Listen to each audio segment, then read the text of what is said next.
까지 말씀입니다. 신약 349면에 있습니다.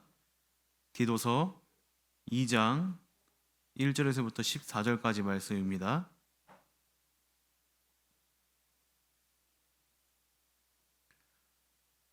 네, 우리 함께 한 절씩 교독하도록 하겠습니다. 제가 먼저 읽겠습니다.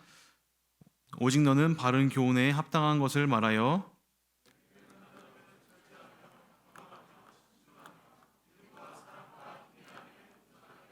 늙은 여자로는 이와 같이 행실이 거룩하며 모함하지 말며 많은 술에 종이되지 말며 선한 것을 가르치는 자들이 되고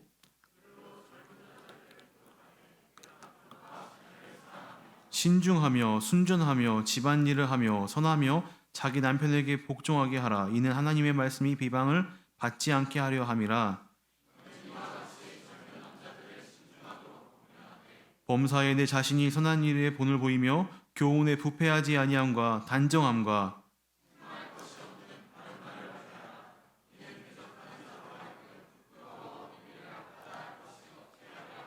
종들은 자기 상전들에게 범사에 순종하여 기쁘게 하고 거슬러 말하지 말며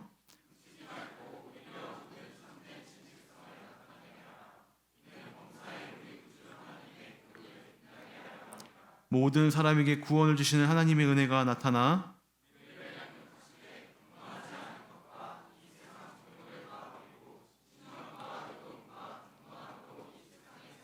복스러운 소망과 우리의 크신 하나님 구주 예수 그리스도의 영광이 나타나심을 기다리게 하셨으니 함께 읽겠습니다. 그가 우리를 대신하여 자신을 주심은 모든 불법에서 우리를 깨끗하게 하사 선한 일을 열심히 하는 자기 백성이 되게 하려 하심이라. 아멘. 오늘 말씀 리도로서라는 제목으로 이대현 전사님 말씀 선포하시겠습니다.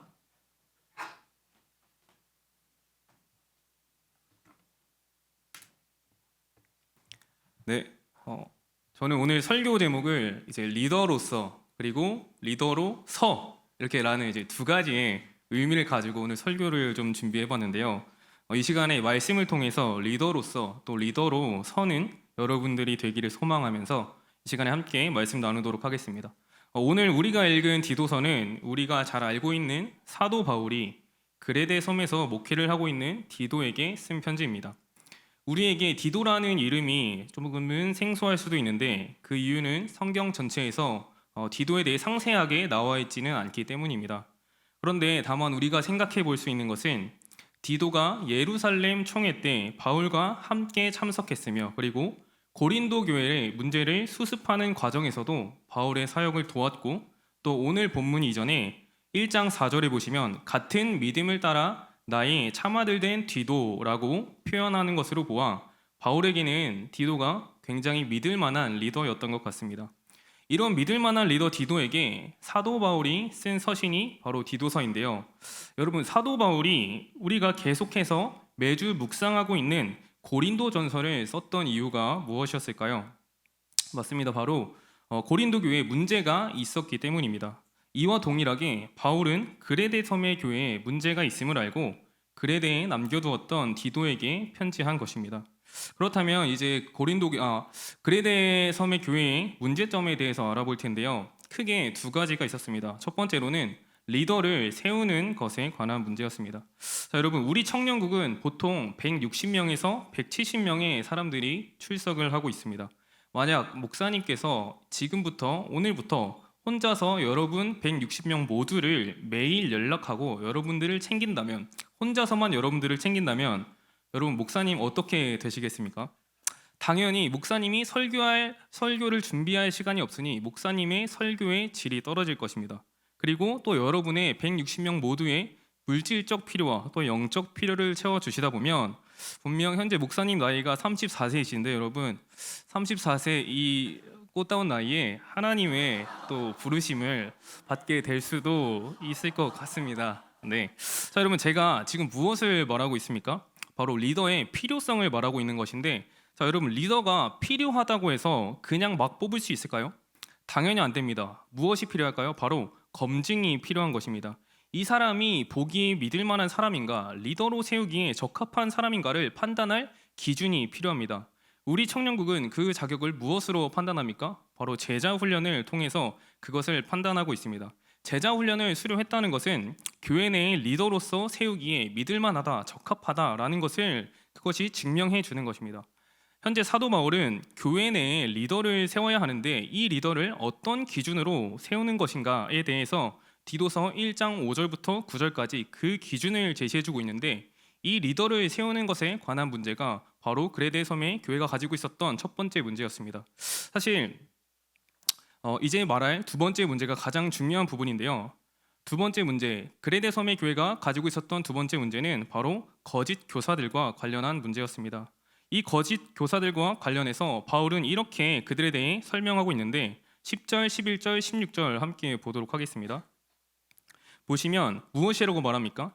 불순종하고 헛된 말을 하고 속이고 더러운 이득을 취하고 가정들을 무너뜨리며 하나님을 시인하나 행위로는 부인하는 자요 복종하지 아니하는 자요 모든 선한 일을 버리는 자다라고 바울은 거짓 교사들에 대해서 10절부터 16절까지 설명을 하고 있습니다.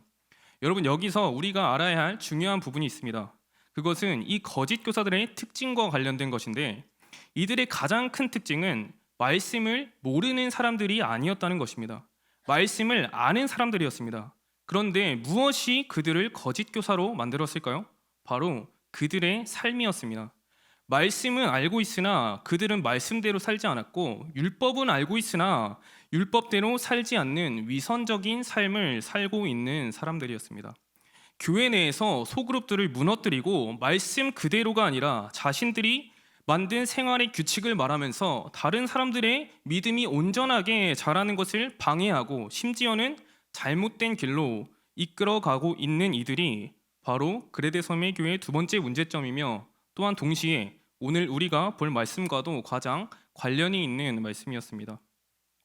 자, 이러한 배경을 가지고 오늘 거짓 교사들과는 다르게 사도 바울이 디도에게 말하고 있는 교회의 리더로서 해야 할 것이 무엇인지를 함께 살펴보고 또 이를 통해서 우리가 어떻게 리더로 설 수 있는지를 함께 찾아보도록 하겠습니다. 저희 2장 1절 함께 읽어보도록 하겠습니다. 2장 1절입니다. 디도서 2장 1절. 네, 시작. 오직 너는 바른 교훈에 합당한 것을 말하여. 사도 바울이 말하는 리더로서 해야 할 첫 번째는 바로 바른 교훈에 합당한 말을 하는 것입니다. 여기서 바른으로 번역된 말은 원어적으로 건강하다라는 의미를 가지고 있는데 이것은 앞서 이야기했던 속이는 자들, 즉 거짓 교사들의 사람들을 병들게 만드는 그 가르침과는 달라야 한다는 것을 지금 사도 바울은 강조하고 있습니다. 또한 교훈을 말을 해야 한다, 즉 전달을 해야 한다는 것을 이야기하고 있습니다. 자, 2절부터는 사도 바울이 이 세 개의 그룹을 나누어 리더로서 각 그룹들에게 어떻게 말해야 한다는 것을 보여주고 있는데 2절에서 6절 그리고 9절에서 10절을 함께 읽어보도록 하겠습니다. 디도서 2장 2절입니다. 늙은 남자로는 절제하며 경건하며 신중하며 믿음과 사랑과 인내함에 온전하게 하고 늙은 여자로는 이와 같이 행실이 거룩하며 모함하지 말며 많은 술의 종이 되지 아니하며 선한 것을 가르치는 자들이 되고 그들로 젊은 여자들을 교훈하되 그 남편과 자녀를 사랑하며 신중하며 순전하며 집안일을 하며 선하며 자기 남편에게 복종하게 하라. 이는 하나님의 말씀이 비방을 받지 않게 하려 함이라. 너는 이와 같이 젊은 남자들을 신중하도록 권면하되 9절 10절입니다. 종들은 자기 상전들에게 범사에 순종하여 기쁘게 하고 거슬러 말하지 말며 훔치지 말고 오히려 모든 참된 신실성을 나타내게 하라. 네, 여기까지만 읽겠습니다. 네. 자, 여러분, 당시의 교회 형태는 우리 신일교회 같이 1000명이 한 자리에 모이는 교회 형태는 아니었습니다. 당시 교회 모습은 가정교회 형태의 모습이었습니다. 한 가정 안에는 늙은 남녀와 젊은 남녀와 그리고 또한 종들이 있었습니다.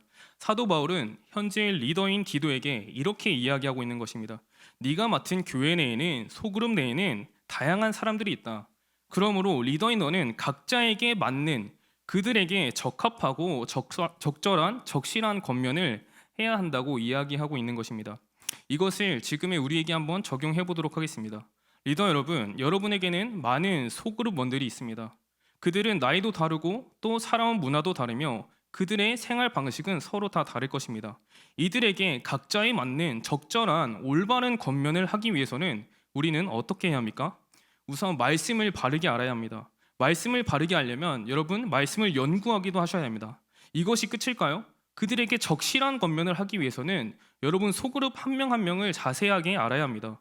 자세히 알기 위해선 그들을 만나고 그들에게 물질과 시간을 쏟아야 하는 것입니다. 또한 그들에게 필요한 것이라면 꼭 권면을 해야 하는 것입니다. 여러분 저도 사역자로 신입교회 오기 전에는 한 소그룹의 리더였습니다. 그런데 리더로 있다 보면 소그룹원들의 삶을 너무나 잘 알다 보니까 말씀을 알려주기 두려울 때도 있습니다. 이 말씀이 정말 힘든 삶을 살고 있는 이 사람에게 힘이 될 수 있을까? 이 말씀으로 이 사람에게 위로가 될 수 있을까? 고민하고 배운 그 말씀을 전달하지 않을 때도 있었습니다. 그런데 사도 바울은 지금 무엇이라고 말합니까? 바른 교훈에 합당한 말을 해야 한다, 전달해야 한다라고 이야기하고 있는 것입니다. 여러분 우리는 말씀을 가감해서는 안 됩니다. 저는 제가 리더를 하면서 이런 리더들을 종종 보았습니다. 술 마셔도 괜찮다, 그거 죄 아니다, 또는 한 번쯤 말씀 안 봐도 괜찮다, 안 죽는다, 또는 우리는 노는 소그룹이니까 우리 소그룹에서는 말씀 안 나눈다, 살만 나눈다, 말씀은 설교 때 들으니까 그거면 충분하다, 이렇게 말하는 리더들을 보았습니다. 저는 그 리더들에게 이렇게 물어보고 싶습니다. 성경 어디에 그렇게 나와 있습니까? 여러분 우리는 우리의 생각대로가 아니라 말씀 그대로 말해야 하는 것이 우리의 의무인 것입니다. 또한 동시에 이 말씀은 교회 내의 리더뿐만이 아니라 세상에서 교회로 살아가는 그리스도인 모두에게 하는 말씀입니다. 우리는 그리스도인으로서 바른 교훈에 합당한 말을 해야 합니다. 세상 사람들은 우리에게 기대하는 기대치가 있습니다. 예수 믿는 사람들은 세상 사람들과는 다른 말을 해야 합니다. 여러분 밖에서 욕하지 마시길 바랍니다. 누군가를 죽이는 말을 하지 마시길 바랍니다. 누군가의 약점을 끄집어내거나 또는 뒷담화하지 마시길 바랍니다. 사랑을 말하시기를 바랍니다. 누군가를 응원해주는 말을 하시기를 바랍니다. 상대방을 세워주는 말을 하시기를 바랍니다. 이는 5절에 보시면 하나님의 말씀이 비방을 받지 않게 하려는 것입니다. 여러분 그리스도인으로서 세상에서 바른 교훈에 합당한 말을 하시기를 바랍니다. 여기까지가 사도 바울이 말하는 리더로서 해야 할 첫 번째 바른 교훈에 합당한 말을 해야 한다는 것이었습니다. 자, 그렇다면 우리가 리더로서 해야 할 것 두 번째는 무엇일까요? 저희 7절 초반절을 제가 읽어보도록 하겠습니다. 범사에 내 자신이 선한 일에 본을 보이며.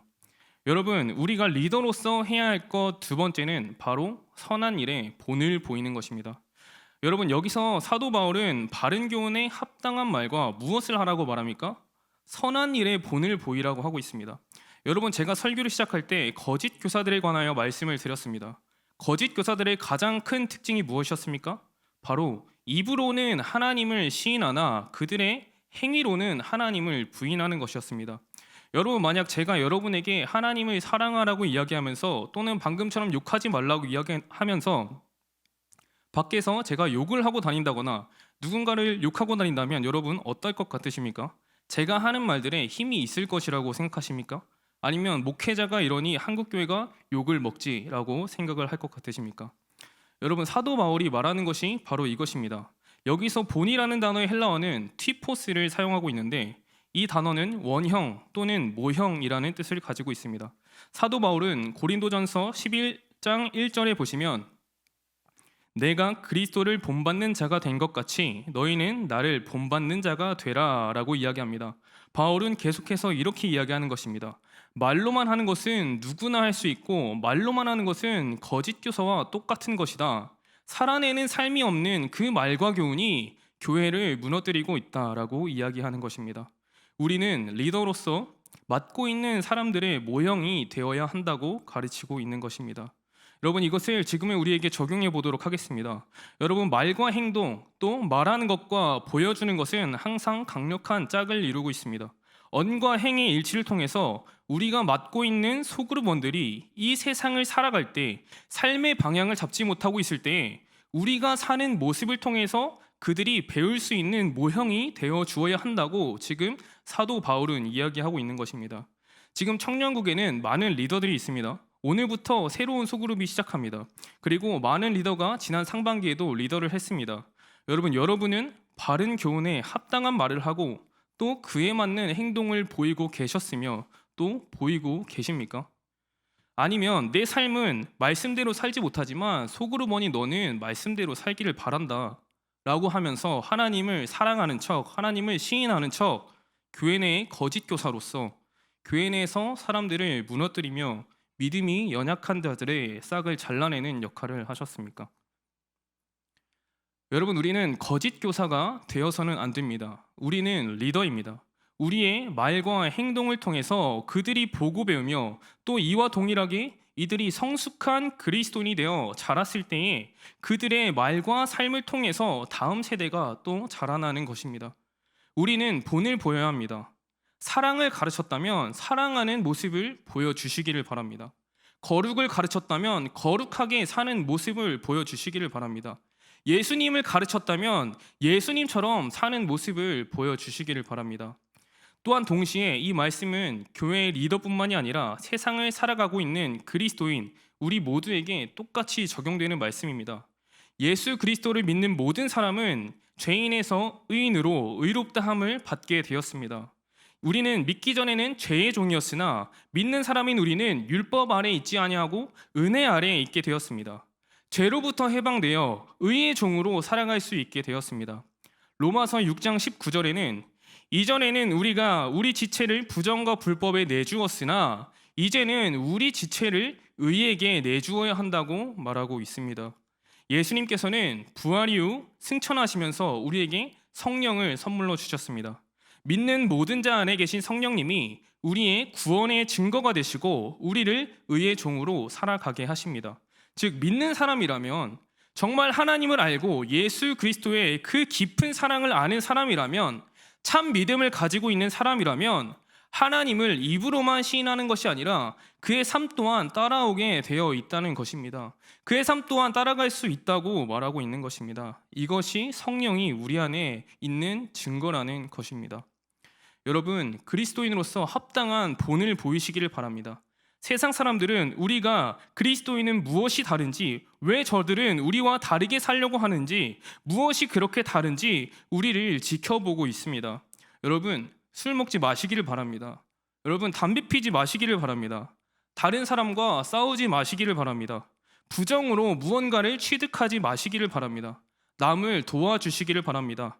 누군가의 필요를 채워주시기를 바랍니다.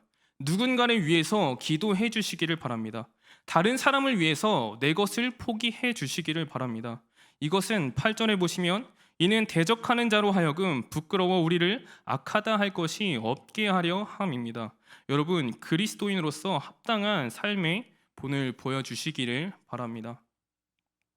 여러분, 지금까지 우리는 사도 바울이 말하는 교회의 리더로서 또한 그리스도인으로서 해야 할 것 두 가지를 살펴보았습니다.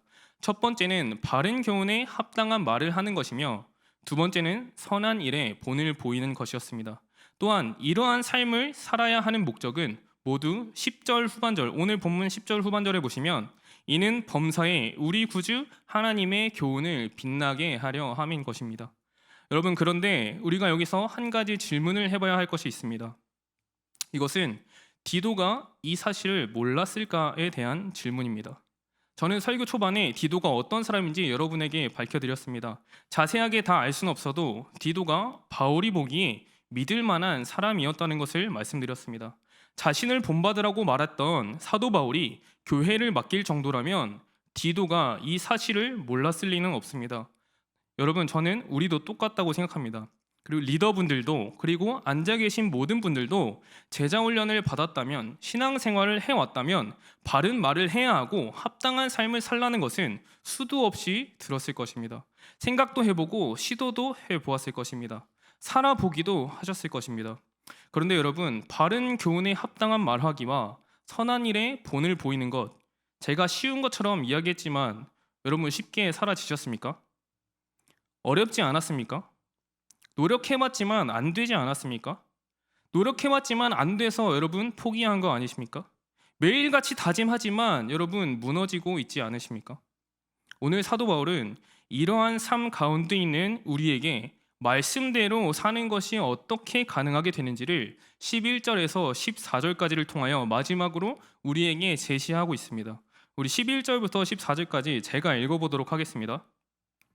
모든 사람에게 구원을 주시는 하나님의 은혜가 나타나 우리를 양육하시되 경건하지 않은 것과 이 세상 정욕을 다 버리고 신중함과 의로움과 경건함으로 이 세상에 살고 복스러운 소망과 우리의 크신 하나님 구주 예수 그리스도의 영광이 나타나심을 기다리게 하셨으니 그가 우리를 대신하여 자신의 주심은 모든 불법에서 우리를 속량하시고 우리를 깨끗하게 하사 선한 일을 열심히 하는 자기 백성이 되게 하려 하심이라. 여러분, 우리는 여기서 11절과 13절에 주목해 보도록 하겠습니다. 11절에 보시면 하나님의 은혜가 나타났다라고 이야기한 뒤에 13절에서는 영광이 나타나심을 기다리게 하셨으니라고 말하고 있습니다. 이미와 아직, 여러분 감이 좀 잡히십니까? 여러분, 사도 바울은 지금 우리에게 이 땅에서 리더로서 그리스도인으로서 살아갈 수 있는 방법을 제시해 주고 있습니다. 어떤 방법을 제시해 주고 있습니까?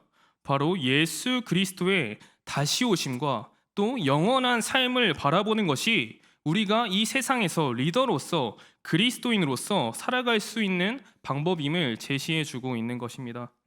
저는 지금부터 예수님의 다시 오심과 그리고 영원한 삶을 바라보는 것이 우리에게 어떻게 이 삶을 살게 하는지 나눠보도록 하겠습니다. 우선 우리는 시편 73편의 몇 구절을 통해서 성도가 예수님의 다시 오심을 또 영원을 망각하면 그 삶이 어떻게 되는지 한번 살펴보도록 하겠습니다. 말씀 띄워주시면 감사하겠습니다. 하나님이 참으로 이스라엘 중 마음이 정결한 자에게 선을 행하시나 나는 거의 넘어질 뻔하였고 나의 걸음이 미끄러질 뻔하였으니 내가 악인의 형통함을 보고 오만한 자를 질투하였음이로다. 그들은 죽을 때에도 고통이 없고 그 힘이 강건하며 사람들이 당하는 고난이 그들에게는 없고 사람들이 당하는 재앙도 그들에게는 없나니 그들의 소득은 마음의 소원보다 많으며 볼지어다 이들은 악인들이라도 항상 평안하고 재물은 더욱 불어나도다. 내가 내 마음을 깨끗하게 하며 내 손을 씻어 무죄하다한 것이 실로 헛되도다. 나는 종일 재난을 당하며 아침마다 징벌을 받았도다. 여러분, 어떠십니까? 우리의 마음과 똑같지 않습니까?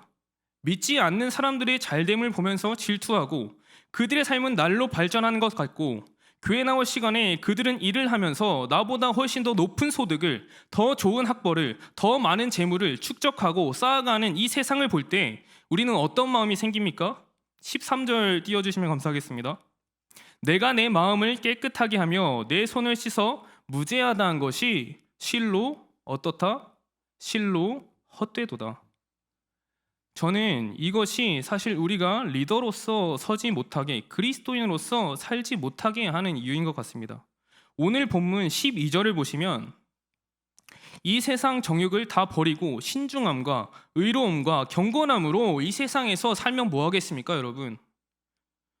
믿지 않는 사람들의 삶이 더 풍요롭고 나도 풍요롭기를 원하고 그들의 삶을 동경하니 우리는 그리스도인답게 살아갈 동기를 잃어버리고 세상과 복음의 양발에 담근 채 하나님이 아닌 자신의 행복을 추구하고 내 꿈과 내 소원이 더 중요하고 사람이 줄 수 없는 것을 사람에게 기대하고 상처받고 좌절하고 실망하고 분노하고 삶을 내려놓고 하나님의 선하심을 의심하고 불평하고 부정하는 그런 마음이 내게 있으니 예수님과 더 멀어지게 되고 또 이미 멀어진 나의 삶은 되돌아가기에 너무 늦은 것이 아닌가라고 생각하는 것이 우리를 정결하고 또 거룩하게 살지 못하는 것 같습니다.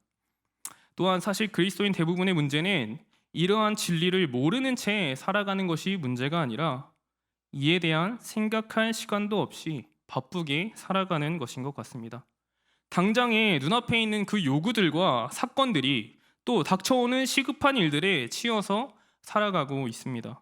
그렇다 보니 우리의 삶은 우리가 매주 고백하고 있는, 매 예배마다 우리가 고백하고 있는 그 신앙 고백에 부합하는 삶을 살지 못하게 되는 것 같습니다.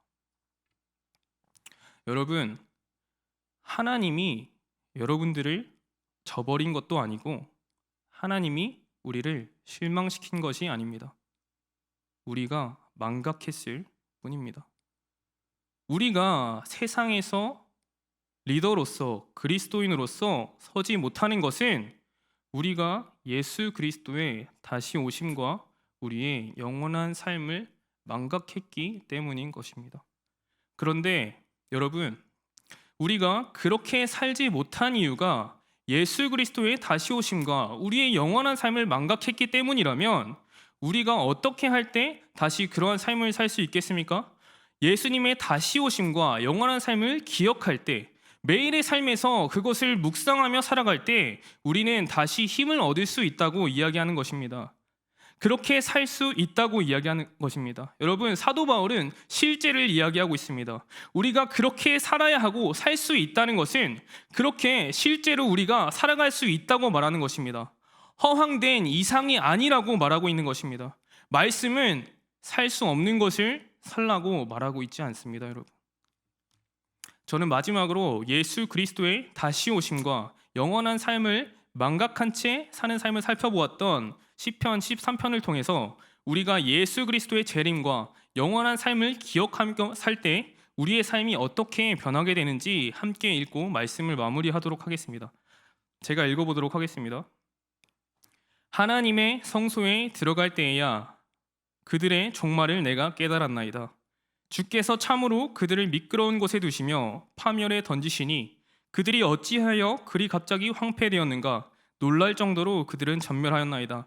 내가 이같이 우매무지함으로 주 앞에 짐승이 오나 내가 항상 주와 함께하니 주께서 내 오른손을 붙드셨나이다. 주의 교훈으로 나를 인도하시고 후에는 영광으로 나를 영접하시리니 하늘에서는 주 외에 누가 내게 있으리요 땅에서는 주밖에 내가 사모할 리 없나이다. 내 육체와 마음은 쇠약하나 하나님은 내 마음의 반석이시요 영원한 분깃이시라. 여러분, 말씀을 맺도록 하겠습니다. 여러분, 리더로서 바른 교훈에 합당한 말을 함으로 또한 그에 따른 삶의 본을 보임을 통해서 리더로서 여러분 리더로 서시기를 바랍니다. 여러분의 삶이 바탕이 되지 않으면 리더로서의 여러분의 말은 권위도 없을 뿐더러 아무 의미 없는 말이 되어버릴 것입니다. 거짓 교사로서 여러분들 살아가게 될 것입니다. 마지막 날에 예수님께서는 여러분들을 보시며 나는 너를 모른다 라고 말할지도 모르겠습니다.